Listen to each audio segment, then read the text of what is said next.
Okay, we have all these texts. Well, 5 of them. But we're going to talk about a few extra texts, or at least one. And then we're going to get into a little bit of a discussion about one of our 5-day text verses from Revelation 22. Good morning, everyone. So, thank you for joining me. I, as you know, enjoy meeting together like this, going through these texts with you. I hope you're enjoying the uploads on Michael the Archangel. And I will be doing a live stream, as I mentioned yesterday, either later today or tomorrow. And it'll be in the evening, between 6 and 8. And that will be part 7, the last part I intend to do on that series. That doesn't mean I won't add something to it later. It's just I have, at this point, a plan for one more that will bring together, I believe, all of the texts we've been talking about, specifically from Exodus to Daniel, and tie that together with New Testament texts that speak about that same angel, and the text where Paul calls Jesus, in my view, the archangel, by saying he descends with the archangel's voice. It's ridiculous to say that that's not his voice, especially since it's raising the dead. But we're going to talk more about that in part 7.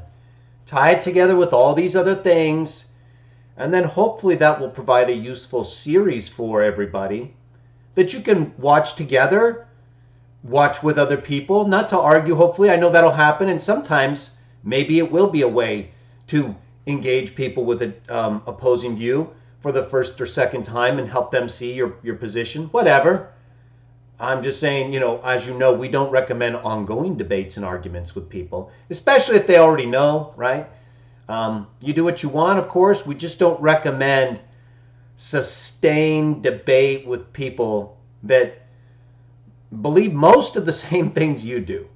We just have differences in some respects on things that are important, but that are a little bit beyond a lot of what we often argue about. So we try to stay on the most important things. In our view, 3, Jah, Jesus, you and me. And that means helping other people, mostly those who do not know, or people who are coming to know. They're trying to find out, but they're getting all these different points of view, and then they have their own life burdening them. Maybe we're closer to people that we can give a shortcut to. Give them something to think about. Life always coming from life and being intelligent, everywhere you look around. Or like we talked about the other day, that I made clip as part of our post-show discussion for CW Jod Talk 21, about the peace and security prophecy, right? Very clear. And of course, we do want to get people's attention, and that should get people's attention, but we want to help them understand that we live a balanced life. We don't look to this impending doom in ways that motivate us to do what we believe is right. And so it's just part of our view and understanding of the times that we can show to people to give them something that they can see is based on more than just history, just persuasive archaeology. There's actually more going on here pertaining to this God and those who follow him above and below. So that brings us to this text of Revelation 22. Now, yesterday, there was a question in the chat that I didn't get to that had to do with Matthew 19:28 and the judging of the 12 tribes of Israel. But I saw the question after I ended the show. So we're going to talk about that too. How is it that the 144,000 are taken out of the 12 tribes of Israel? And so what does it mean then when Jesus says if those 144,000 are with him on his Father's throne and his throne, ruling through New Jerusalem over the earth, how is it, what exactly does Jesus mean when he says they're going to judge the 12 tribes of Israel? Okay, well, we'll get into that. Let's talk about our text, though. We're in Revelation 22. We're going to read verses 1 through 5, and this will tie in to basically what I just talked about. And we're going to focus a little bit more at the end of our reading on verse 3 and the kind of religious service that's involved, and whether that's to God or to God and the Lamb. and how that relates to what Jesus told the devil about giving Jehovah the special kind of religious worship. So we'll do those things, and then any other questions related to the text you may have, we'll consider. All right, Revelation 22, 1 through 5. We're almost done.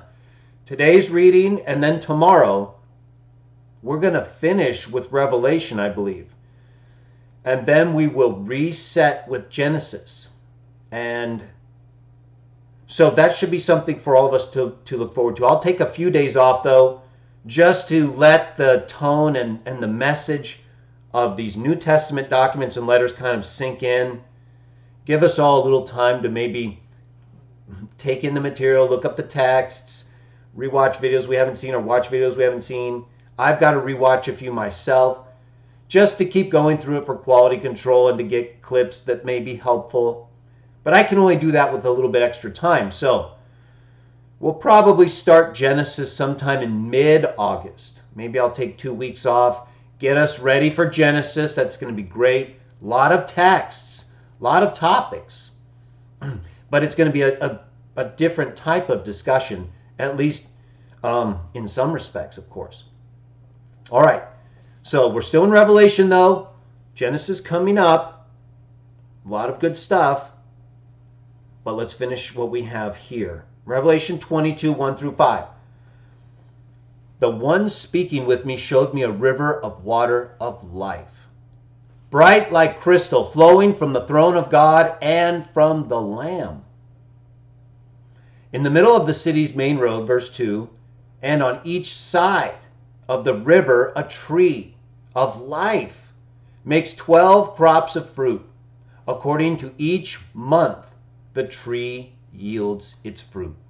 And the leaves of the tree go toward the healing of the nations. Verse 3, every cursed thing will no longer exist. There will be no more painful childbirth. The earth will obviously, as we just read, be yielding its produce, which it no longer did after Cain killed Abel, and Abel's blood soaked the ground and cried out. This fruit will heal the nations. And who are the nations? Well, what did Revelation 7 say? A great crowd out of all nations. That crowd is coming out of the Great Oppression, washing their robes and making them white in the blood of the Lamb, and is going to be healed by the leaves of the trees of life. Now, that may be. Remember, Jesus says he's going to grant to those who sit down with him on his throne to eat from the tree that is in the secret garden of God.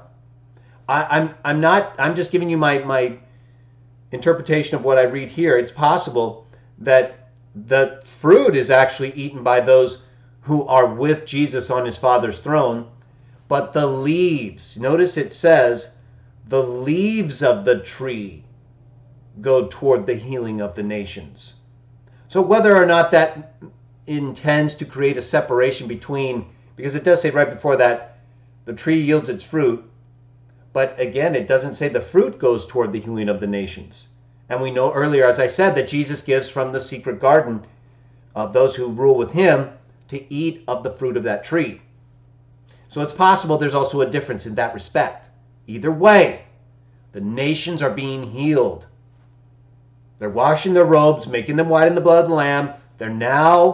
We're past now the Great Oppression. We're past the destruction of all of God's enemies.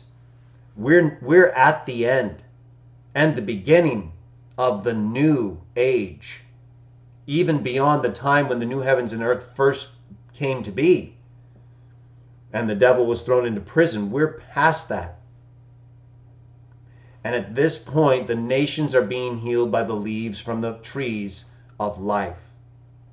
They're now growing all over the place, apparently, right? We're going to be bringing that fruit either into New Jerusalem in some way that represents value to these beings, or they will have their own trees and ways where Jesus, as it says, has secret access to, but that nonetheless, there may be others.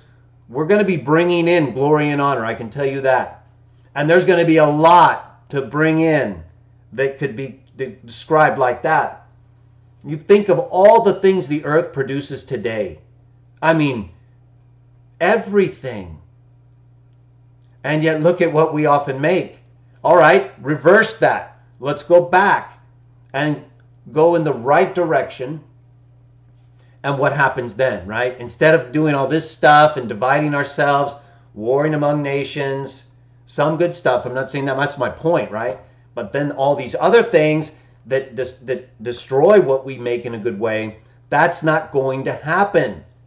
Only good things, blessed, no curse. We're under a curse right now. We have curses upon the earth because of our actions. So we should try to undo those curses as much as we can by our actions and our faith. The two go together, of course, as you know. And then when the day comes and the curses are actually gone, we'll be acting in faith. And then think of the multiplier that we'll take on. Right now, it's like swimming against the waves. Well, now imagine yourself surfing with the wave. That's a big difference, right? If you know how to surf. I'm pointing out that the difference between fighting against something natural that Josh set in motion and working with it are two totally different things. The throne of God and of the Lamb, verse 3, will be in the city. The New Jerusalem comes down from God. We just read it in our prior reading, all the descriptions, the special stones, gates, names. His followers will render religious service to him. We'll come back to that. Remember, throne of God and of the Lamb will be in the city. And as we read earlier, it's the Father's throne. But Lamb sits on the throne and then grants those who conquer to sit on the throne. Here it specifies God and the Lamb in relation to the throne. And elsewhere in Revelation it says the Lamb is around the throne when God's on the throne. So who is being given this service? Well, as you notice, the singular pronoun his and him are used. So it can't be both. And I'm going to show after we're done with our text reading just who that has to be. So it's not that controversial, but because of the connection between God and the Lamb that we see all throughout Revelation, when it switches to a singular in this way, Trinitarians will often jump on and say, "Oh, see, the Lamb's being given sacred service." You know, they create an issue out of such a glorious scene, right? We're supposed to be honoring God and the Lamb. It says, give religious service to him. That should be obvious. Jesus is the one who told us who that is. He rebuked the devil and said, it's Jehovah, the one in whose name he came. Luke 4, John 5, and John 8:54. All these texts that show us clearly their relationships. And then we get this, right? We get someone who brings up, well, they're giving the Lamb sacred service. Well, no, it says him. Giving the Lamb sacred service would contradict the Lamb, and we don't do that. We'll talk about it in a moment. But you see how this gets off track? So let's get back, finish, and then we'll go talk about some of the specific texts you can note at Revelation 22:3 to bring up to those who get distracted from the main message. Verse 4, his servants will see his face, and his name will be on their foreheads. Night will no longer exist, and they will have no need for a lamp's light or for light from the sun, because the Lord God will shine light upon them, and they will rule into the ages of the coming ages. So, and we know, as Jesus said, what did he say? He was going to write whose name on their foreheads. Who in Revelation chapter 3 did Jesus say he would write, whose name he would write on his followers' forehead? If you guys care to, we'll talk about the CWJ form in a minute, Ryan. So remember in Revelation 3, Jesus said he was going to write the name of his God on their forehead, right? So there's a clue right there, because it won't come up necessarily in our after discussion part. His servants will see his face, and his name will be on their foreheads. So we can look to Jesus himself there in Revelation 3 and in Luke 4 as far as the one to whom we should render sacred service. All right, let's just make sure we get the thrust of this text. We have a lot of good stuff. We have the throne of God and the Lamb being established, river of water of life, and remember, it's the Lamb who would give to those who are thirsting to drink from the water. In the middle of the city's main road, this is the city that has come down from God, radiating with precious stones and crystal, and with Jehovah as the temple, as the light, and the Lamb as the lamp. And even though there's a difference, there's often no difference, right? When you say, hey, turn that light on, are you specifying the light versus the lamp? No. That's how closely associated they are. Signet ring, imprinted into wax, same thing. Different, but the same. John 14, consistent message all over the place. And Jesus probably couldn't have said it more than he did. He probably did, and that's probably a lot of what John said. If were written down, the world wouldn't contain. He probably said, I've come because of my Father and not of my own will, so many times, we don't have enough scrolls. Well, we know he said it a lot in the scrolls we have, all over the place. John 5, John 7, John 8, John 10, John 12, John 14. I'm just going through one book and I can't even get out of it. John 17, John 20. And I could get into the other texts, all these things. John's letters, Revelation, all the readings. If you've been doing them with me, you see the consistency. And it makes sense. There's no contradiction. It's the people who bring up texts like rendering him sacred service and attributing that to the Lamb in defiance of what Jesus taught. Either way, it says night will no longer exist and we won't need it because Jehovah will radiate light through the Lamb, which is the lamp, which will then beam through the entire city, which is constructed of precious stones, crystal, gold, all the valuable things. And we will bring the things that we're allowed to cultivate in the earth under these conditions and with these righteous rulers, with Jehovah and the Lamb himself, and we will give them our best. We try to give them our best now, and what is it, right? It's just, we feel bad about it all the time because we can't get out. We can't give them our true best because we're contained in something that's less. But one day we will get out. They'll free us, and then they'll show us, this is what you do. Here's how we're going to give Jah glory, and this is what you're made for. Okay, let's go. And the ones who don't want to, then they'll have to deal with it. We'll be given a chance, we know. His servants will see his face. This is talking about all those who render him sacred service in the city, those who come into it. So it could be both, right? The ones in it and the ones bringing their glory into it. We'll find out there. This is metaphysical. This is future.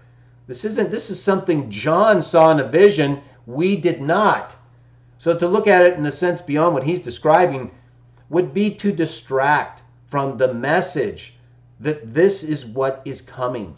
A new heavens and new earth where Jah and his son will rule. And it will be different than the way that the spirit sons of God and the devil himself have been ruling since early on. And then this is what we'll see. So let's focus on it. Let's do our best now. And the rest will take place as Jah sees fit. So let's get back to a couple of these things. All right. Let me get to the related point of Matthew 19:28. A question came up in the chat yesterday I couldn't get to. That said, was curious about the relationship between the 144,000 who in Revelation 7 are taken out from the 12 tribes of Israel. And as you know, I believe that's figurative. It could be a literal in one sense, but it seems to me to be spiritual because in the New Testament, regularly we are told about, for example, in Romans 2, about spiritual Jews.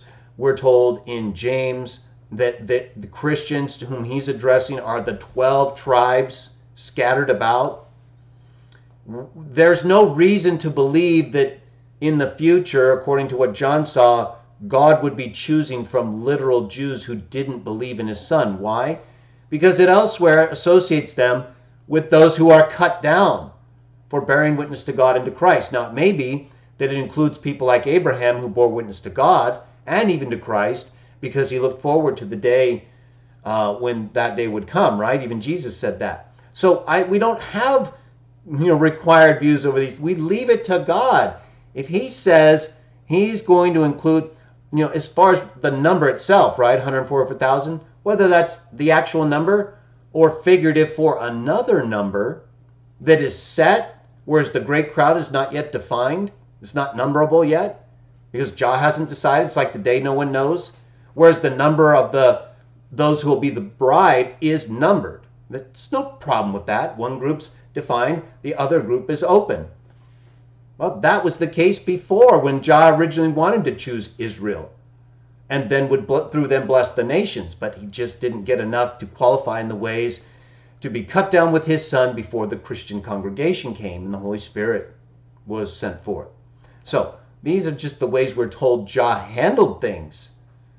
Same as when he left the Exodus, right? And Moses Moses came to him. The people were building false gods right away. There are ways to deal with things that make sense either way and that depend on Jah's judgment and choice. And of course, our request to him, which he listens to, like any father would. I have to think of him as a father. We're in their image. Highest beings on the planet. And boy, do we sure act like it sometimes, right? But we know that's not what we're made for. Even the angels aren't made to be acting all like how powerful they are. They reflect Jah. Remember Jesus' disciples, what did they do? They argued about who was the greatest among them. What did he do? He put a child in the middle of them and said, do this. So what is he telling you right there? You're not supposed to be thinking about who's greater, or who's going to be here, who's going to be ruling. Why don't you let them choose? You know what? Maybe they haven't chosen yet. Maybe that's why the 4 angels haven't unleashed the winds. Isn't that what it said? They still have time to seal the slaves of their God, even the 144,000, it appears to indicate. So why even think about it? Those who want to put themselves in those positions as distinguished from others, they haven't even finished their trial yet. They should be focusing on feeding the poor and doing what Jesus said, imitating a child. And children don't go running around debating about the very parents they love and defend, right? They don't hang out with people all day who talk negatively about their parents. That's not what children do. Well, when you're debating with others who blaspheme your God, that's pretty much what you're doing. And that's what they want you to do, don't you see? You're not going to change them, and even if you do, they already know those things already, so they'd change anyway. It's not up to you. You plant, you water, God makes it grow, that's it. You start thinking more than planting and watering to a person to whom it seems like God will make grow, you're outside of the process. You see, there's a certain way you make things grow. And you're leaving someone else, potentially like a young child, someone who doesn't know, and arguing with people who have the texts. How much do you want to do that? We do it to extent we have to, and to clarify, right? And to make it clear we know the issues, we know the text. But once they try to just separate us from the crowd of people who need us, like they did Jesus, we know what's next, right? They have nothing but sinister motives. Okay, so we've read the text, we've considered the descriptions. Let's look at verse 3 a little bit closer. Now, to help us do that, where am I? Okay, I'm going to bring up a part. So, I haven't finished Matthew. I was talking a little bit about it, I think. Yes, I was. Matthew 19:28, and then we got off on a few things related to it. But what I want to point out about Matthew 19:28 is notice in Revelation 7, it says that the 144,000 are what? They're taken from the 12 tribes of Israel. Okay, so what's left? 12 tribes of Israel. And then what does it go on to describe? A great crowd of all nations, tribes, peoples, and tongues. See, that's why I believe it's spiritual. It's not literal Israel or literal 12 tribes of Israel. It just wouldn't make sense unless it's simply in the all-inclusive sense in which that specifically numbered group may include people from literal tribes of Israel, or the progenitors, really, like Abraham, of those who brought forth the tribes of Israel. But it was through Abraham. So to the extent to which Jah would include him in the 144,000, well, that's not for me to say, is it? Doesn't Jesus say that they'll sit with Abraham in the kingdom of the heavens? And that could be in the new earth or in the city in which everyone goes, right? Maybe there are tables in there, holy tables, places of presentation, honor, and glory, where people like Abraham are existing and are praising Jah, and we can join them. How about that? There's nothing inconsistent about that. New heavens, new earth, city to the earth. We bring our glory into that. People are going to be in there. Whether Abraham's with us bringing the glory in, or he's in there as one of those receiving it, why is that so important to have to know now? We'll leave that to God. He's going to decide anyway. Okay, so I believe that the answer to the question is that the 144,000 are a specific number. Either that's the literal number or it's figurative for another number of spiritual Jews, like Paul talks about, and almost specifically as James addresses, scattered about. So that specific class of people who are chosen as Christ's bride are taken out of the figurative 12 tribes, which represents all nations, peoples, tribes, and tongues. That is the great crowd that is left over. And so that's the 12 tribes don't represent the whole earth, is what I'm saying. They represent all the people that God would choose as part of the dragnet illustration, that he's dragging out from the earth, or that the Son of Man is reaping as part of the harvest. And so among all of those whom they are gathering, that's effectively the 12 tribes of Israel, figuratively, out of which a specific number is chosen, and the rest is what I believe. This is not required. You believe what you want, just don't be crazy about it, okay? Is the nations that are left over after the 144,000 are taken out. And that's basically why they're described in the same way in Revelation 21. Right? You have basically there the same two groups described that you do in Revelation 7. And then Revelation 14 is consistent with both of them in terms of being the bride of Christ that is described as descending, and as the city that is New Jerusalem descending from God. All these things are consistent. You just have a select number of people that are a part of this city, this bride, and who rule with Christ on his Father's throne, judging the 12 tribes, who are the nations that bring the glory in and who are healed by the leaves of the trees that are producing the fruit, according to Revelation 22:2. So I hope that helps answer the question. Let me see if there's a follow-up there. So, okay, we'll get to Betsy in a minute there. Let me just see. So, Betsy, your question, I would say it doesn't really say, does it? I would have to imagine that it's the type of healing that Revelation 21 describes. There'll be no more sorrow, no more pain, no more death. So if those are our infirmities, and they are, then that's what the healing should be in relation to.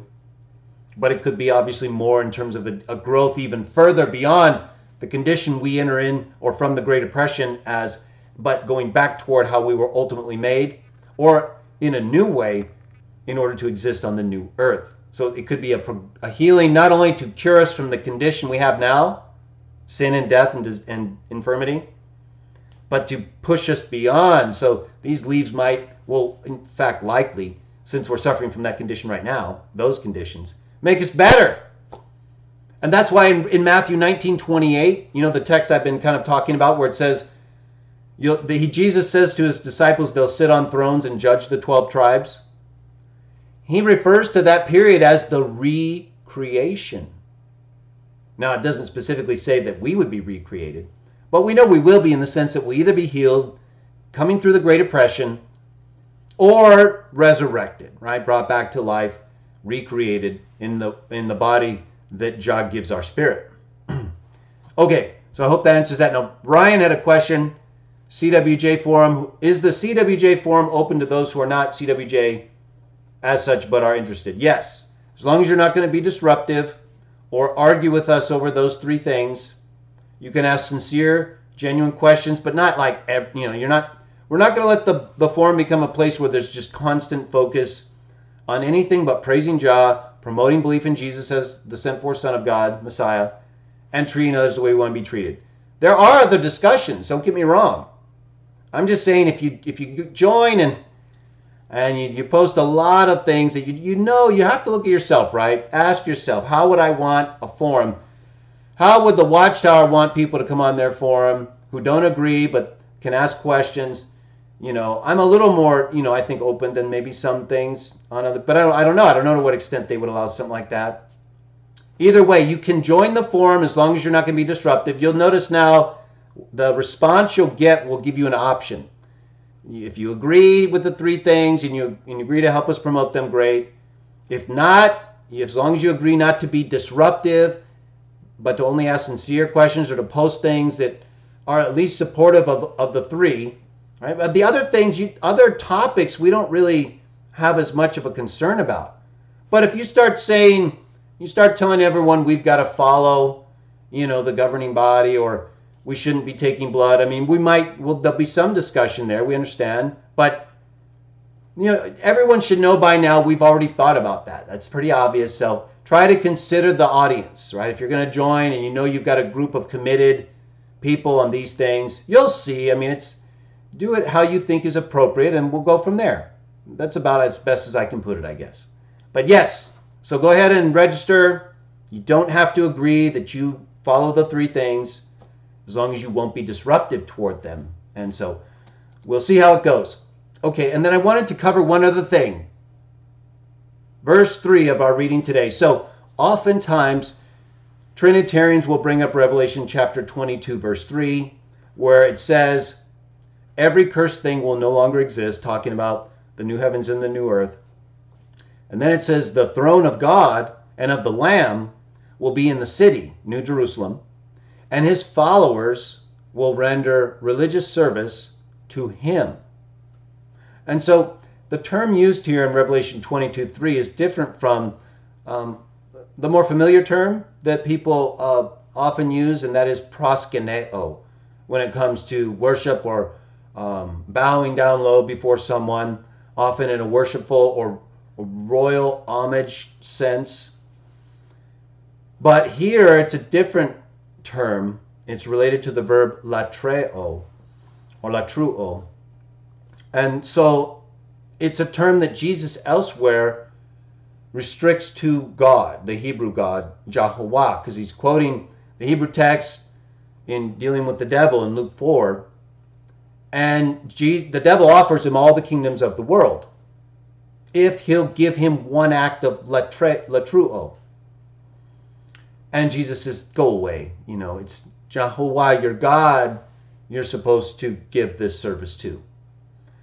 And so Trinitarians will use this verse and say, well, here you have the throne of God and the Lamb, and it says they're giving him, and sometimes they'll say them, even though the text says him, but in the argument, giving them religious service or latruo.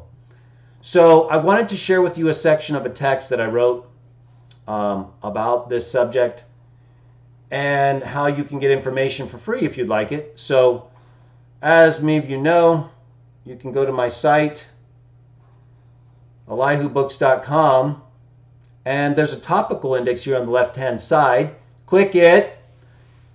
There's a lot of stuff, but think about what's your question. So if our question is Revelation 22:3, let's take a look there first. I'm not sure if I put that in the religious text, but if you go to Bible texts, there's text evidence. There you'll get a lot of Dead Sea Scroll and other scroll texts supportive of the earliest Bible text. But then under Bible texts, they're not always in alphabetical order because of the numbering system used with some letters and books. But let's see, is Revelation 22...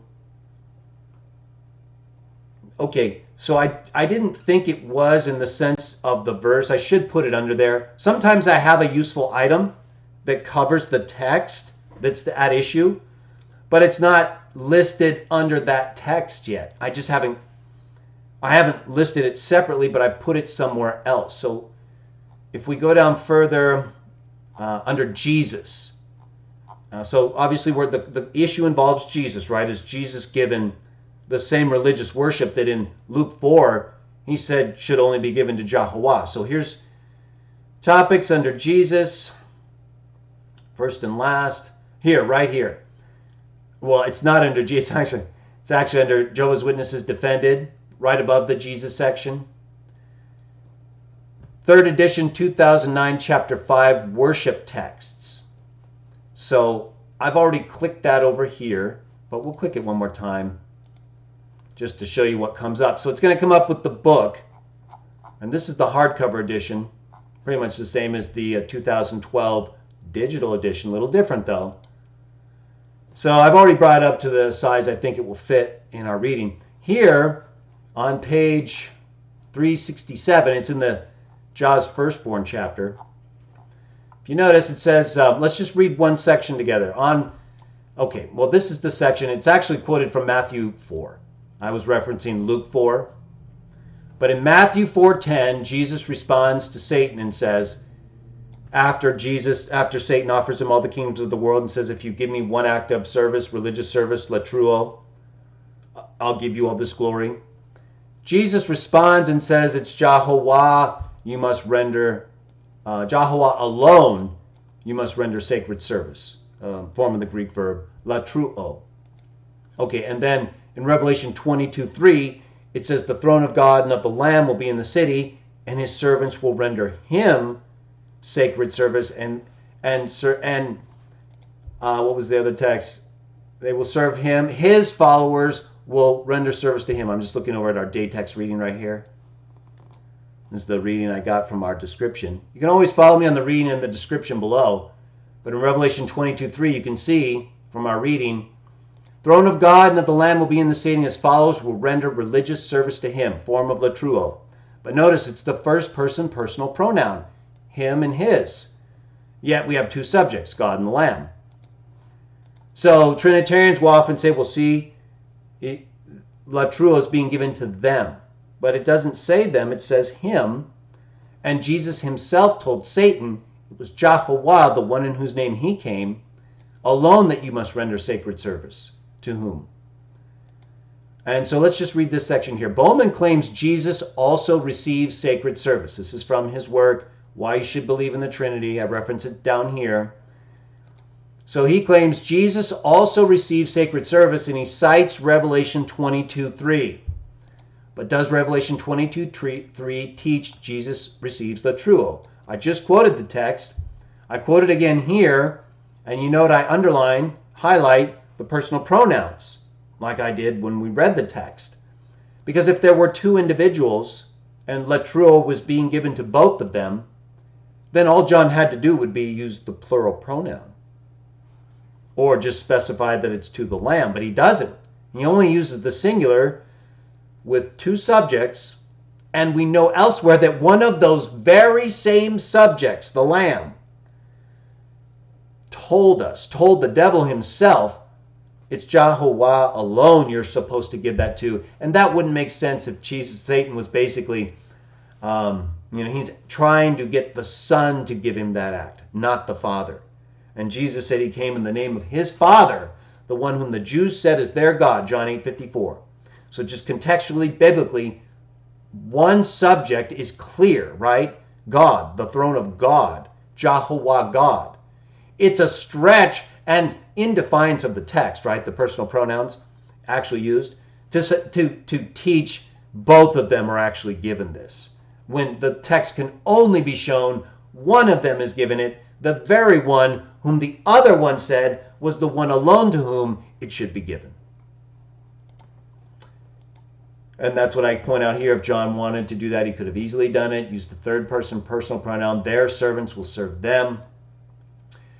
And so I conclude here, if Bowman or anyone would like to argue that latruo here in Revelation 22:3 refers to the Lamb, then we're justified in asking for the reasons why it's being restricted to the Lamb versus God, and it would have to be being restricted because of the first person pronoun.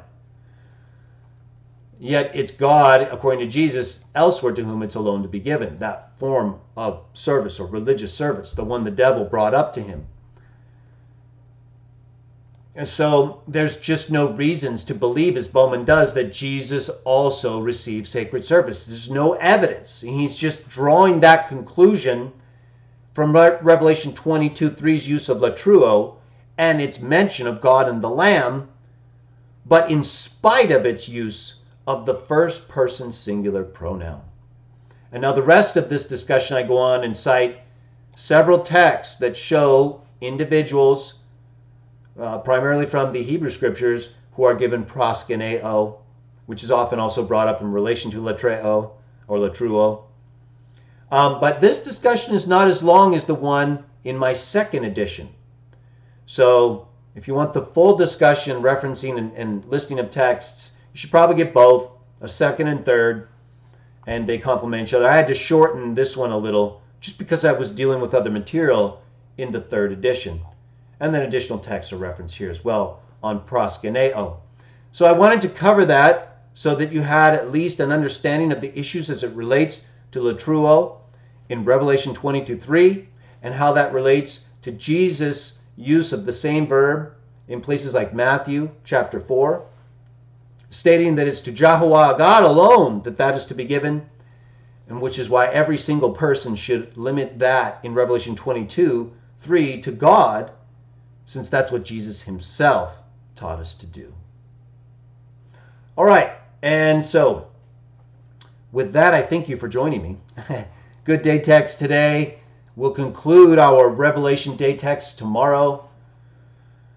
And then we will be doing a live stream on Michael and Jesus as the Biblical Archangel, Part 7, either later today or tomorrow.